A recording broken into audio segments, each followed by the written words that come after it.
Inshallah, just 10 minutes reading from this book, The Prophetic Paradigm. It's about, we did this book for Safa, for the school, regarding education and how serious we should take the subject of education. Alhamdulillah, wassalatu wassalamu ala rasulillah, wa ashhadu an la ilaha illallah, wahdahu la sharika lah.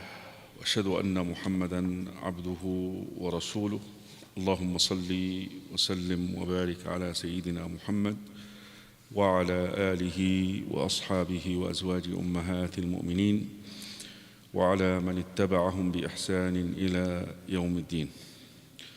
The crisis in contemporary education, a worldview in conflict. Across the globe, education is in crisis, not due to the lack of institutions or resources, but due to a deep philosophical confusion. We are witnessing the collapse of meaning in the classroom. While academic achievements may rise, moral clarity continues to be cancelled out.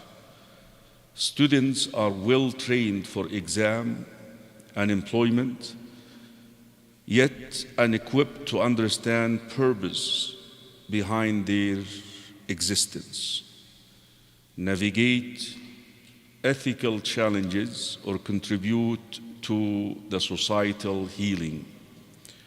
At the root of this confusion lays a conflict of worldview.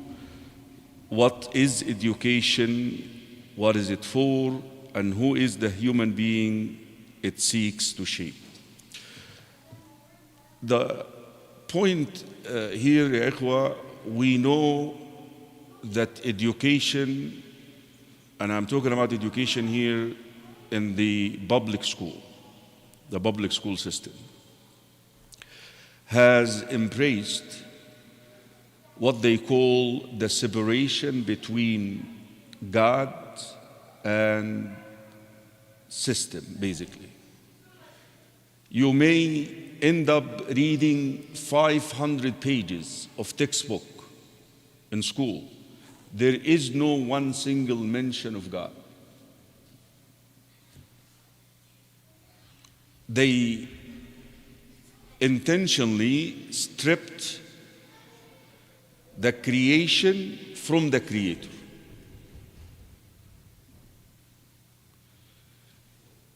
Just imagine, for example, the clouds brings the rain. That's a textbook that is being taught to the kindergartner. I know for you understand the mechanism, okay? Allah created the cloud and the rain, and even Allah explained that for us in the Quran, that Allah would send the wind and then the wind would collect the actually that process is detailed in the Quran. And then the rain comes down. We know that, you as a grown-up. But imagine a kindergartner mindset when he hears that the clouds brings the rain. What is he going to think of the cloud now?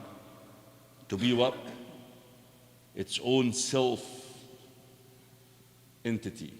It has its own what? Standalone entity. Huh? But look at that other line, which is very famous also.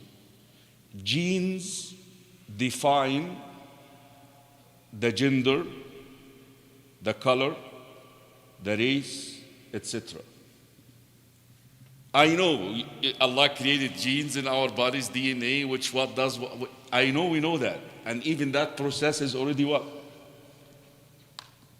Is already explained in the Quran. But for a kindergartner or a middle school to hear that day in and day out, what they end up developing, genes has what? Its own what? Energy. That's, I hope I'm saying this right. If any of you go to public school, they should know that line. Energy cannot be created or something like that, or cannot die or something like that. Isn't that, there is a line that says that? Energy what?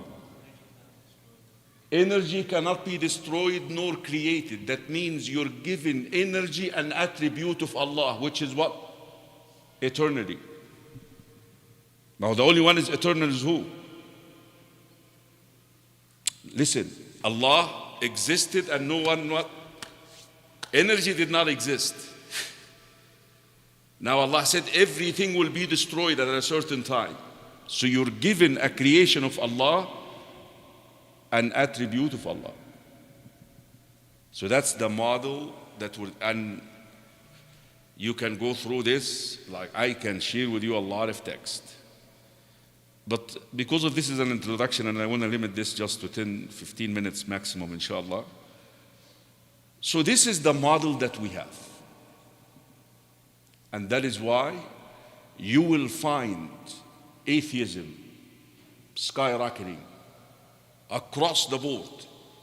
Christians, Jews, now we have Muslims because of that environment.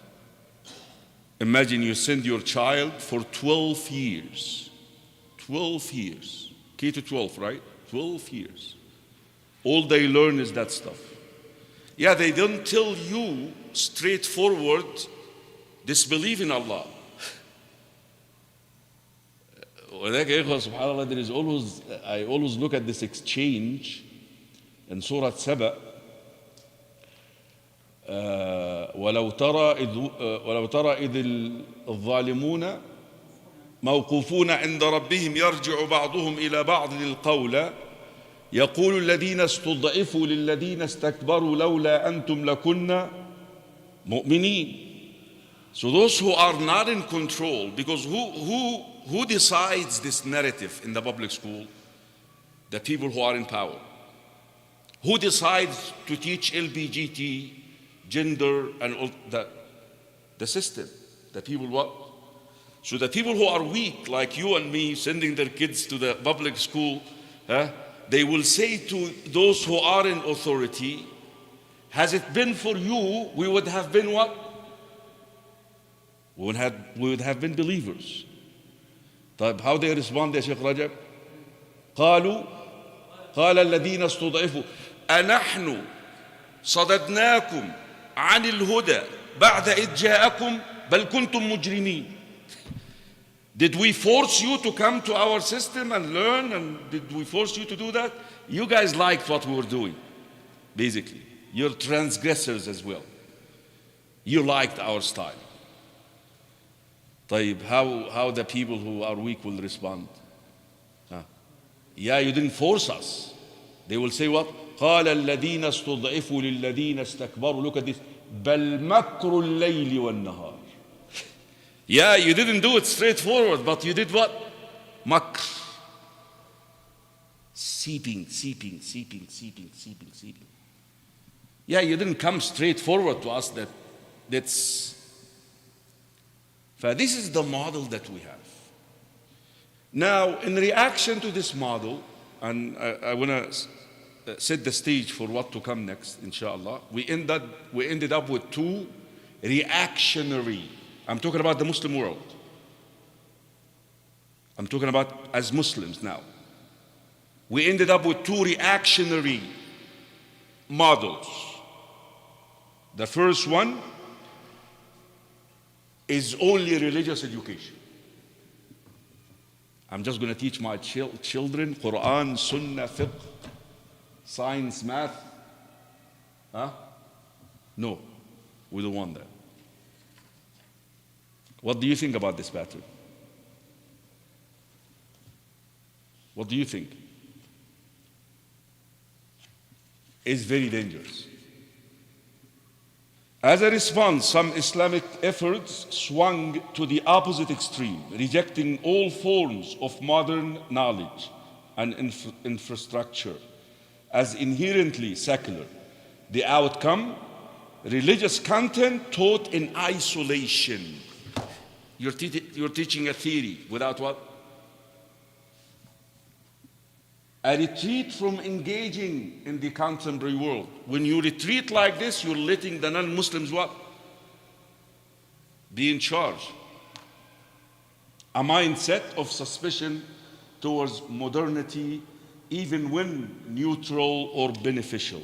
This model often creates learners who are spiritually inclined but intellectually underdeveloped, unprepared to navigate or even influence the world around them. So that's the first model. But subhanAllah, this model, which they call madrasas, when people want to refer to them, oh, you went to the madrasas,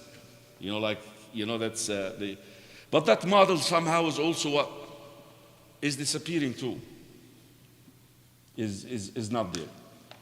Here is a third model, which is also not good, the diluted hybrid model, which the Islamic schools that we have now. So basically you have a Islamic school, the principal is a Muslim, the teachers are Muslims.